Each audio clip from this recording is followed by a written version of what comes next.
중동 빅3인 사우디, UAE, 카타르로부터 112조 원에 이르는 국내 투자와 수주를 이끌어냈습니다.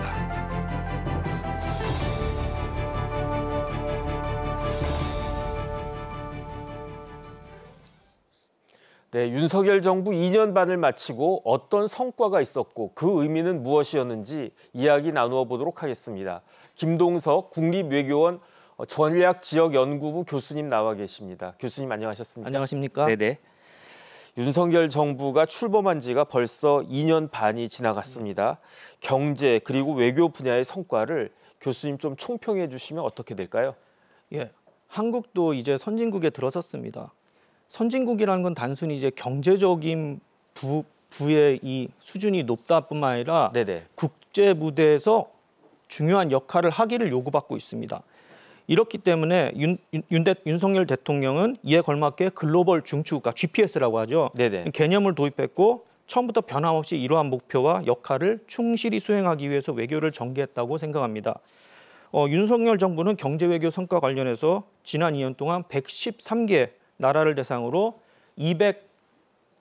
211차례의 정상회담을 가지며 전방위 경제 외교를 펼쳤습니다.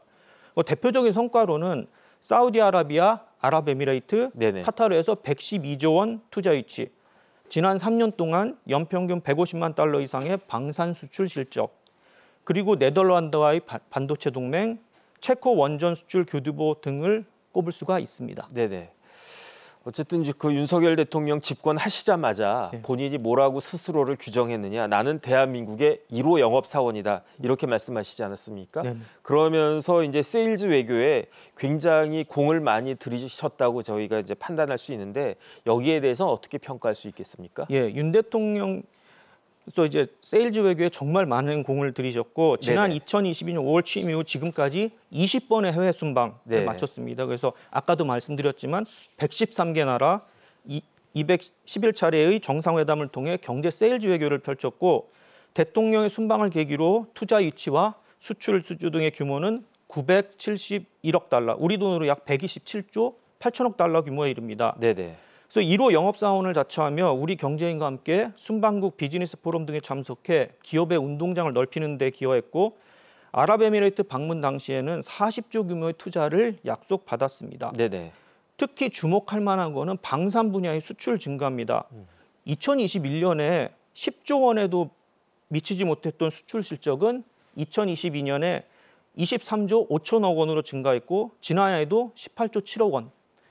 역대급 수출을 이어갔습니다. 네네. 그래서 지난 2년 6개월간 총 42조 원 이상의 방산 수출 성과를 거두었습니다. 그 국민 대상으로 지지율 조사에서도 대통령의 직무 수행 긍정평가의 주된 요인은 외교입니다. 윤 대통령은 앞으로도 외교 무대에서 민생과 관련된 세일즈 외교를 적극 펼칠 것으로 보입니다. 네네. 조금 전에 이제 교수님도 말씀하셨지만 윤석열 정부의 세일즈 외교 성과로 가장 큰 것이 역시 아랍에미레이트가 우리나라에 300억 달러를 투자하기로 한 거 아니겠습니까? 한화로 거의 40조가 넘는 한 42조 정도 되는 그런 어마어마한 금액이었는데요. 이건 어떻게 이렇게 이루어지게 된 걸까요? 2023년 1월에 윤석열 대통령이 아랍에미리트를 방문했습니다. 우리나라와 아랍에미리트는 1980년에 수교를 했습니다. 그래서 이 방문은 수교 이래 최초의 UAE 국빈 방문이라는 상징성을 지녔습니다. 네네. 그래서 UAE 국빈 방문은 경제 분야를 중심으로 역대 최고의 성과를 거뒀다고 평가되고 있습니다. 특히 UAE 정부가 한국에 아까도 말씀하셨듯이 300억 달러를 투자하기로 한 것은 가장 두드러진 성과입니다. 이 300억 달러 투자를 이렇게 협정에다 명시한 거는 무엇보다 이제 이 투자 규모에 있어서 상당히 압도적입니다. 이는 UAE가 영국, 프랑스, 중국 등 다른 나라와 맺은 투자 협력 규모와 비교해 볼 때 명확하게 알 수가 있습니다. UAE와 200년 이상 긴밀한 관계를 유지했고 UAE를 식민 지배했던 영국에 대한 UAE의 투자 규모는 100억 파운드, 약 122억 달러 수준입니다. 프랑스와 중국에 대한 투자는 50억 달러 수준입니다. 그렇게 봤을 때 우리나라에 대한 투자 규모가 엄청나다는 걸 알 수 있습니다. 네네. 이는 2009년에 바라카 원전 건설, 2011년 이후 아크 부대 파병 등으로 긴밀하게 형성된 양국 간 신뢰 관계에 기초하고 있다고 봅니다. 그러니까 이제 아랍에미레이트랑 1980년에 이제 수교를 했어도 네. 그 사이에 그렇게 큰 프로젝트가 없었는데 지금 정부에 있어서 아주 굉장히 큰 프로젝트가 이루어진 것이다 이렇게 볼 수 있을 것 같고요. 그 다음에 지금 많은 사람들이 관심을 갖고 있는 나라가 체코 아니겠습니까? 예. 윤석열 대통령이 체코에서 원전 사업을 수주했는데 그 금액이 수주 금액이 최소 24조라고 하니까 어마어마한 금액이고 거기에다가 사실은 원전 강국하면 프랑스인데 체코 바로 근처에 프랑스가 있는데 그 프랑스를 제치고 우리나라가 원전을 수주하지 않았습니까? 이거는 우리나라가 유럽 진출, 그 원전 사업을 유럽에서 진출할 수 있는 교두보를 확보한 것이라고 볼 수도 있을 것 같은데요. 예, 맞습니다. 네네. 체코 원전 수주는 지난 2009년 아랍에미레이트 바라카 원전 수주 이후 15년 만에 거둔 쾌거입니다. 네네. 그리고 한국의 이 K 원전이라고 하죠. 이 중동해에서 유럽으로도 이제 경쟁력을 각인시켰다는 평가가 나옵니다. 이번 체코 원전 수주는 체코 역사상 최대 규모의 프로젝트입니다. 네네. 그래서 체코의 두고파니와 테물린 부지에 각각 대형 원전 4기를 짓는 것입니다. 두고파니에 들어설 5, 6기는 이번에 계약을 확정했고 테물린에 지을 3, 4, 5기는 추후 건설을 확정하면서 한국에 우선 협상권을 주기로 했습니다. 네. 또 이번 수주는 중동에 이어 원전 붕의 중심지인 유럽에서 한국의 원전 기술과 건설 역량을 인정받았다는 데 의미가 있습니다. 이번 수주는 이제 최소 30조 원으로 추산되면서 국내 원전 업계에 큰 활력을 불어일으킬 것으로 보입니다. 네네. 또 이번 수주 성공은 민관 합동으로 팀 코리아로 뭉쳐서 체코 정관계, 산업계, 학계, 원전 예정 지역까지 폭넓은 수주 활동을 전개한 결과라고 봅니다. 네네. 그리고 이제 최근 유럽에서는 안정적인 에너지원 확보와 탄소 중립 달성을 위해서 무탄소 원전이 다시 주목을 받고 있습니다. 한 예로 스웨덴은 원자력 개발을 제한하는 법을 폐지했고 오늘 2045년까지 10기 규모의 원전 개발 로드맵을 마련했습니다. 또 네덜란드는 2035년 상업 운전을 목표로 신규 원전 2기 건설을 추진하고 있습니다. 그리고 튀르키예도 2035년까지 원전 12기를 건설할 예정입니다.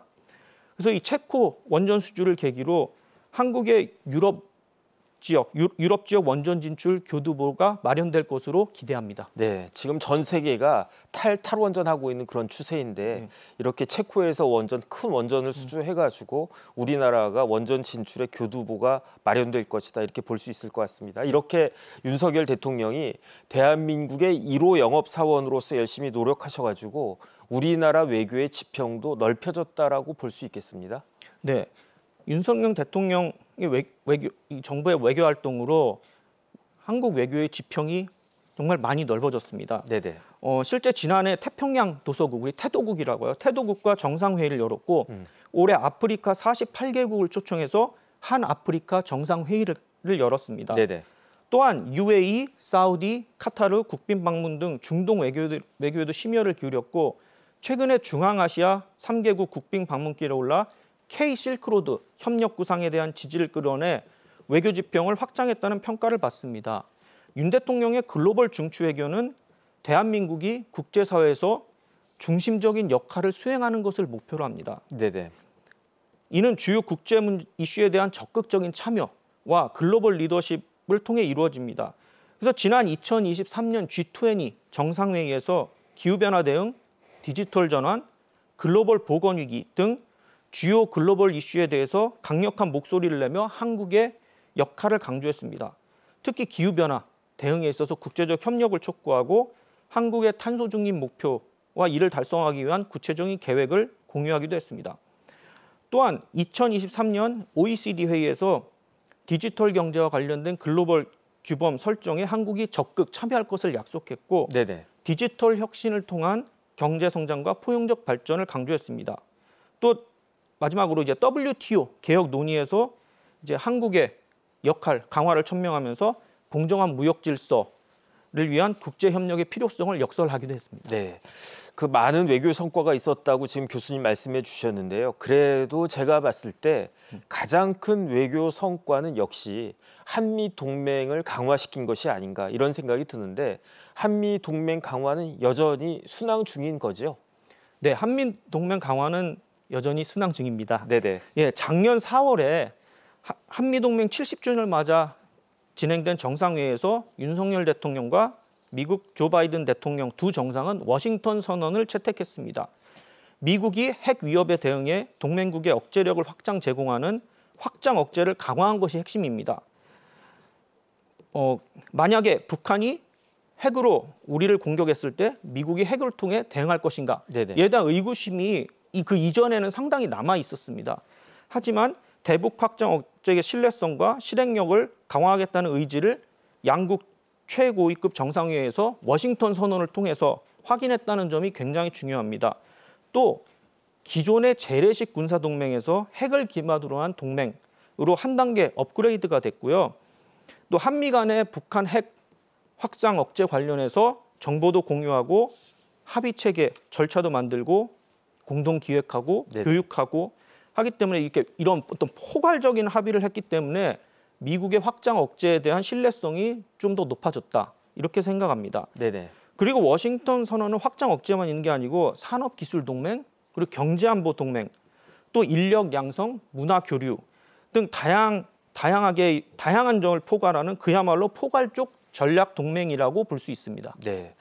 지난 11월 4일에 윤석열 대통령의 시정 연설문을 제가 봤더니 윤 대통령이 한일 관계 복원, 그다음에 한미일 3국 협력 체제를 굉장히 강조하셨어요. 한미일 협력은 그 윤석열 대통령 취임 이후에 어떤 변화가 있었습니까? 특히 이제 일본과 이제 좀 소원한 관계를 유지했었는데 네네. 윤석열 대통령 취임 이후에 일본과의 관계가 상당히 좋아졌습니다. 이제 한일 관계가 정상화되었는데 이제 인접 국가죠. 한일 양국은 이제 이웃 국가면서 이제 제대로 된 정상회의를 그 이전에 10년간 해오질 못했습니다. 네네. 예, 소통이 부재했던 만큼 오해와 불신이 쌓였고요. 한일 관계가 정상화된 이후 7차례에 걸쳐서 한일 정상회담과 한미일 정상회의 등 국제사회의 주요 과제에 대한 공동 대응과 인식을 함께하는 진정한 이웃 국가로 거듭나고 있습니다. 네네. 두 번째로는 이러한 한일 관계 정상화를 바탕으로 한국과 일본이 글로벌 무대에서 위기 관리 시스템을 공조했다는 점입니다. 2023년, 그러니까 작년 10월에 우리 정부가 하마스의 공격을 받은 이스라엘에 우리 군 수송기를 파견했지 않습니까? 네네. 그때 이제 160명을 대피시키는 과정에서 일본인 51명도 함께 구출했습니다. 네. 그래서 이제 어려움을 겪는 민간인들에게 국적을 불문하고 도움을 주는 것은 인도주의적 차원에서 당연한 것이죠. 그리고 이는 한일 관계의 공조를 잘 보여주는 사례입니다. 이외에도 앞서 이제 4월 25일에 수단 교민 철수를 위해서 파견된 공군 수송기에도 일본인 58명을 태워 대피를 시켰습니다. 네네. 이제 과거 한일 관계가 악화되었을 때는 이러한 위기가 발생했을 때의 공조를 이제 좀 사실상 이제 상정하기가 어려웠었는데 한일 관계 개선으로 국민의 안전과 보호가 이게 더 보호로 직결되는 효과를 낳았습니다. 네네. 그다음에 마지막 한미일 지평이 확대되었다는 점입니다. 윤석열 대통령이 2023년 3월에 방일을 시작으로 4월 28일에 한미 정상회담, 5월 7일에 기시다 총리의 방한, 5월 21일 한미일 정상회담, 8월 18일 캠프 데이비드 한미일 정상회담 등의 짧은 시간 내에 이제 밀도 있는 회담이 진행되었고, 특히 캠프 데이비드 회의에서는 이제 이 캠프 데이비드 원칙과 정신이 도출되는 성과를 낳았습니다. 네네. 그리고 이제 캠프 데이비드 정신과 원칙은 인도 태평양 지역을 넘어 3국 협력을 확대하고 공동의 목표를 새로운 지평으로 확대, 한미 동맹과 한미일 동맹 간 전략적 공조 강화하고 3국의 안보 협력을 새로운 수준으로 끌어올린 것입니다. 그래서 이제 바이든 대통령은 2022년 2월에 인도 태평양 전략 추진의 핵심 요소로 한미일 삼각 안보 협력을 꼽고 이를 위해 한일 양국 관계 회복을 명시한 바 있습니다. 네네. 그래서 한미일 협력은 한일 관계 회복이 중요한 전제 조건이었고, 한미일 협력에 대한 새로운 공약과 정신, 마련의 근간이 되었다고 볼 수 있습니다. 네네. 그리고 그 와중에 이제 우리나라가 1인당 GDP가 일본을 추월하는 그런 일도 있지 않았습니까? 네. 어쨌든 윤석열 대통령은 대한민국의 1호 영업사원으로서 맹활약하시기도 했지만 그 외에도 경제 안보 네트워크를 이렇게 확대시켰는데 지금 시대에 경제와 안보가 왜 그렇게 중요한지 그리고 또 앞으로 어떻게 나가야 되는지 여기에 대해서도 좀 말씀해 주시면 좋겠습니다. 예. 경제 안보의 중요성에 대해서는 한덕수 국무총리의 연설에 잘 나타나 있습니다. 네네. 올해 10월 17일 서울 여의도에서 열린 2024 국민 미래 포럼에서 연대와 공조는 지금의 불확실성 시대를 극복해가는 확실한 안전판이 될 수 있다. 세계 각국과 다층적 네트워크를 구축하여 우리의 경제 안보를 강화하고자 한다고 말했습니다. 전 세계적으로 확산되는 자국 우선주의 기조와 중동 등의 불안정한 정세 등으로 경제 안보 협력의 중요성이 더욱 높아졌다고 진단을 했습니다. 그래서 한미 동맹을 경제 안보, 기술 안보 동맹으로 이렇게 확장했고요. 네네. 그다음에 한미일 3국 간에도 경제 안보 공조 체계를 구축해 영내 경제 안보 강화를 강화하기로 했습니다.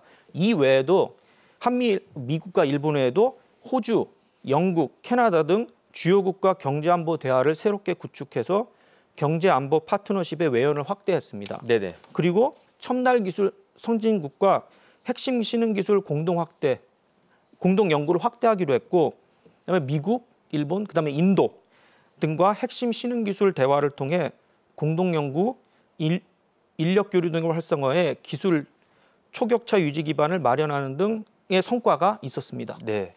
지금 교수님 말씀하신 것처럼 윤석열 정부에 있어서는 그러니까 우리나라는 기존의 외교가 4강 외교에 국한되어 있었던 측면이 많았는데 네. 지금 윤석열 정부에서는 그 외교의 지평을 지리적으로도 그다음에 아젠다 측면에서도 모두 획기적으로 확장시켰다. 이렇게 볼 수 있을 것 같은데 여기에 대해서 교수님은 어떻게 평가하고 계십니까? 윤석열 정부 들어서 이제 한국의 외교적 지평이 아까도 말씀드렸지만 네네. 정말 많이 확대가 됐습니다. 그래서 4강 외교, 지금까지 4강 외교의 이 틀에서 벗어나서 나토, 북대서양조약기구, 회원국들과의 경제 안보 협력 강화를 비롯 아프리카, 중앙아시아, 태도국 등과 네네. 다자 회의를 개최해서 글로벌 중추국가로서의 비전을 하나씩 실현해 국익과 안보를 모두 챙겼다는 평가를 받고 있습니다. 네네. 윤 대통령은 주요 7개국 G7이라고 하죠. G7 플러스 시대에 맞춰 G7 국가와의 협력 강화 외에도 나토에서 일본, 호주, 뉴질랜드와 함께 나토 회원국들과도 안보 협력 체계를 구축했습니다. 네네. 지난 5월 히로시마 G7 정상회의에 참석했던 윤 대통령은 취임 후 3년 연속으로 나토 정상회의에 참석했습니다. 그리고 우리 정상 최초로 나토의 지적 교류의 장인 퍼블릭 포럼 이 연사로 참석하기도 했습니다. 네네. 선진국 외에도 우리나라 최초로 한 아프리카 정상회의를 개최했습니다. 48개국을 초청했는데 48개국 모두 대표단을 보냈고 그중에 이제 25개국은 정상이 왔습니다. 그래서 상당히 좀 성과가 괜찮았고요. 그다음에 이제 지난 2월에는 쿠바와 공식 외교 관계를 수립해서 중남미의 모든 국가와 외교 관계를 수립했습니다. 네네. 뿐만 아니라 인도 태평양 전략, 한 아세안 연대 구상, 한 중앙아 K 실크로드 협력 구상 등 전략적 로드맵을 만들어 실질적인 협력 강화를 촉명했고 또 이제 올해 한 아세안 대화 관계 수립 35주년을 맞아서 최고 단계의 파트너십인 포괄적 전략 동반자 관계를 수립해가지고 정치, 경제, 사회, 문화 전반에 거쳐서 미래지향적인 협력 비전을 제시했습니다. 네네. 지난 2년 반 힘차게 달려온 시간이었던 것 같습니다. 그러면 이제 2년 반이 또 남아 있는데 윤석열 정부에게는 남은 2년 반 어떤 과제가 있다고 볼 수 있을까요? 일단 미국의 트럼프가 기한을 했습니다. 네네. 예. 그래서 이제 트럼프 정부의 정책은 지금 이제 바이든 행정부의 정책과는 좀 많이 다르지 않을까 생각이 됩니다. 그래서 이제 트럼프 2기 행정부의 출범에 맞춰서 윤석열 정부도 이제 미국 그 트럼프와 그 이제 장관이나 뭐 참모가 될 그런 분들의 이제 어떤 성향이나 뭐 정책 지향점이나 이런 걸 파악해 가지고 그에 네네. 맞는 대비를 해야 된다고 생각합니다. 네. 마찬가지로 일본도 이제 얼마 전에 이제 지도자가 바뀌었고 그렇습니다. 그렇기 이제 일본과도 이제 일본의 새 지도부와도 이를 잘 파악해가지고 이제 어떻게 해야 협력을 지속하고 강화할 수 있는지를 에 대한 어떤 어떤 대책을 마련해야 될 것 같습니다. 네네. 근데 마지막으로 글로벌 사우스와 이제 협력 강화를 촉명하면서 외교적 지평이 넓어졌는데 이제 아프리카, 태도국, 뭐 중앙아시아 국가들하고 정상 회의를 했습니다. 근데 이제 더 중요한 거는 이후에 그 정상회의 때 했던 그런 약속이나 어떤 비전 이런 거를 이제 실행 단계로 옮겨야 합니다. 네네. 예, 그러기 위해서는 이제 우선 이제 이런 정상회의를 뭐 4년 단위, 5년 단위로 이게 좀 정례화하는 게 필요하고 그 동안에 이제 고위급, 뭐 장관급이나 하여튼 고위급 레벨에서의 대화를 촉진하는 게 중요하고 또 이제 어떻게 하면 그 비전이나 그때 제시했던 비전이나 약속을 실천할 수 있을지에 대해서 좀 더 구체적인 어떤 계획을 만들어야 될 것 같습니다. 네, 알겠습니다. 지난 8일이었죠. 미국의 대표적인 시사 주간지 뉴스위크에 윤석열 대통령 단독 인터뷰가 커버 스토리로 실렸습니다. 기사의 제목이 국내적 진실들이었는데요. 윤석열 대통령은 어떤 내용으로 그 뉴스위크에 정부의 비전과 신념을 나누었는지 한번 살펴보겠습니다. 그 교수님 그 기사 제목 보니까 홈트루스였나요? 그 국내적 진실들 이렇게 번역할 수 있는지 그렇게 되어 있는데 윤석열 대통령이 어떤 내용으로 뉴스위크에 우리나라 정부의 비전과 신념을 이야기하셨나요? 저도 이제 윤석열 대통령께서 이제 뉴스위크에 표지로 나와가지고 좀 놀랐는데, 네네. 이제 자국의 대통령이 바뀌었는데도 이제 윤석열 정부 임기 2년 반 하루 앞둔 시점에서 이제 커버 스토리로 등장했는데 이건 이제 대한민국의 위상이 높아졌다는 뜻이기도 하고 현 시점에서 대한민국 윤석열 정부의 역할을 조명해보고 싶다라는 뜻이기도 합니다. 그래서 윤 대통령은 뉴스위크와의 인터뷰에서 의료, 연금, 노동, 교육에 관한 4대 개혁에 대해 지금 안 하면 할 수 없는 마지막 단계에 와 있다라고 밝히며 이제 더 이상 미룰 수 없는 과제라고 말했습니다. 네네. 그러면서 많은 정권이 선거에서 불리하게 작용할 것으로 우려가 있고 표를 잃을 가능성을 많다고 했기 때문에 하지 못했는데 임기 내에 다 완성하지 못하더라도 이 4대 개혁에 대해서 단단한 틀을 만들어 놓겠다라고 덧붙였습니다. 그래서 네네. 지지율과 상관없이 4대 개혁을 밀고 나가 다음 정권에서 마무리 지을 수 있도록 하겠다는 응전의 자세를 보여주셨습니다. 그래서 대통령 임기 2년 반을 남긴 시점에서의 각오로도 읽히는 대목입니다. 네, 지금까지 도움 말씀에 김동석 국립외교원 전략지역연구부 교수님이셨습니다. 교수님 오늘 나와주셔서 감사합니다. 네.